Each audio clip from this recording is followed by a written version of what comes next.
Welcome back everyone. Today we have another passing water story, this time in KL, in a location that you will most likely not suspect. Following up, we have a Kolo vendor in Sarawak that just went viral because of... And then in SG Singapore, a cake shop closes down due to high rising costs. Following up, we have ANW that just closed a branch recently in Singapore.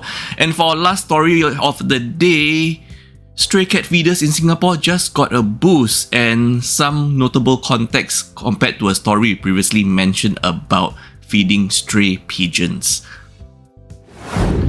This woman in Malaysia just parked her car at 9 AM in the morning at the Taman Melati LRT Kuala Lumpur station car park, and then suddenly a man started standing next to her car and started passing water. I know we've covered a lot of passing water story on this channel, and yes, it seems to be a very common occurrence, even though you should know passing water in public in Malaysia and Singapore are mostly very illegal, okay? So Taman Melati LRT station car park is considered safe by the user, and this was very unsettling for the dear lady because this happened in broad daylight at 9 AM in the morning and there were no auxiliary police officers or bystanders nearby to offer help during the incident. So she's just basically, as you can see from this picture right here, she is stuck there in the car while this stranger, this man, just passes water. He's passing water next to her car, but from the picture it looks like he's passing water like on her car. I don't know, you can judge the angle yourself.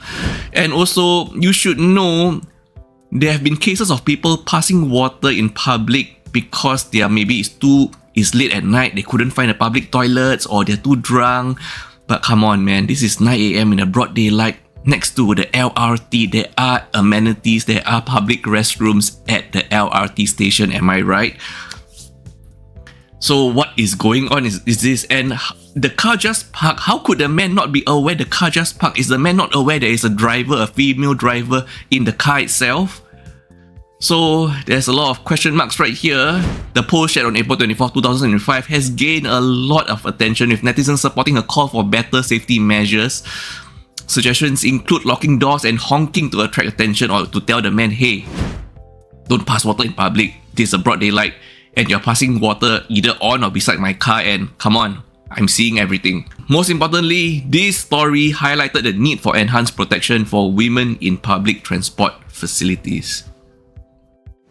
A Kolo vendor in Sarawak, Kuching has gone viral after her first video had her saying, "I work here sometimes, who wants to support me?" So Daphne has gained widespread attention after photos and videos of her working at her mother's stall in Perding Food Court went absolutely viral. The first video was posted on 11 April showing Daphne and her mum together at work, and the 14 April video received over 2,800 likes, and a Sarawak foodie video garnered over 2 million views on FB and 420k views on TT alone.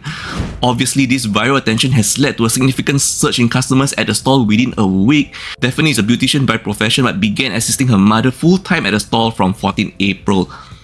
Her mother has run the Kolomi stall for over a decade, and now Daphne helps out in the morning while continuing her beautician work in the afternoons, helping to earn extra income. Her husband also occasionally helps at the stall. Daphne remains unfazed by the sudden online attention, and she hopes others, including food operators, will not envy her success and focus on their own businesses. I'm guessing with rising costs all over the world with inflation and such, getting a viral video on social media is a good way to get attention to your products and services, especially for hawkers. There are a lot of hawkers in Singapore that are, struggling with rising costs from food, ingredients, manpower, rental. So I'm not aware if there is any rising cost issue over at Malaysia's side, especially Sarawak, Kuching. Maybe if anyone knows if there's any rising cost issues over at Malaysia, maybe share with us for added context. Alright, back in Singapore, cake shop Floor Patisserie, sorry if I got your name pronounced wrongly, is closing due to a 57% rent hike from 5,400 Singapore dollars to 8,500 Singapore dollars, as announced by the landlord for the lease renewal in July 2025. The boss, Heidi, a 36-year-old owner, expressed shock at the increase, noting the location's 15-minute walk from the nearest MRT station and comparing it to their now closed East Coast outlet, which had better accessibility but still closed due to high costs. For some context, the rent started in 2013 at 4,000 Singapore dollars with the previous landlord and increased to 4,500 by 2022. The new landlord bought the property in 2022 and raised the rent to 5,400. So it has been 3 years before a new rental hike, okay? So we must take this into context, not just, a sudden 57% increase, but there has been no rental increase for 3 years, okay? We have to be, we have to weigh both sides of the coin, okay? And as this post posted on Floor Patisserie's FB page, "Are we closing for good? We are not sure yet. Rents everywhere are too crazy." So as you know, F&B, it is not easy at all currently in Singapore. Business owners are struggling with increasing costs, manpower, ingredients. I already just mentioned in a previous story, I think. Ingredients, manpower, rentals, these are all the costs. I mean, if rentals are going to go up by 57% and the consumers are willing to absorb the increase in rental by increasing the cost of the food, the cost of the cakes, then sure, maybe there wouldn't be a problem, but most likely customers will not be able to accept readily a sudden increase in price hikes, So yeah, so it's just tough, okay? It's just tough. Wow, this is our third food story for the day. Okay, so in Singapore, the A&W outlet in Ang Mo Kio Hub has just closed permanently on April 20th, 2025. Yes, we just found out today. In case you didn't know, it used to be located at the basement. I mean, I kind of ate there once or twice before, but now it seems to be permanently closed. This was the second A&W outlet in Singapore after the 2019 comeback, and it originally opened in Ang Mo Kio Hub on August 9, 2019. I mean, A&W is a nostalgia to most of us, especially I might consider Gen Z or millennial. I'm old, okay? So yes, I have fond memories of A&W and I love their Coney dogs, okay? For context, A&W exited Singapore in 2003 and then re-entered Singapore markets again in 2019. So now if I need A&W, apparently there are still 8 outlets in Singapore, including the Changi Jewel outlet for your A&W quick fix. Once again, we do not know the reasons for the A&W Ang Mo Kio Hub outlet for closing, restructuring or maybe other reasons. We do not know, but as I've mentioned, rents are high. And finally, for our last story of the day, our previous story just yesterday, I believe, we covered a story about a lady that got fined for feeding stray pigeons or wild pigeons.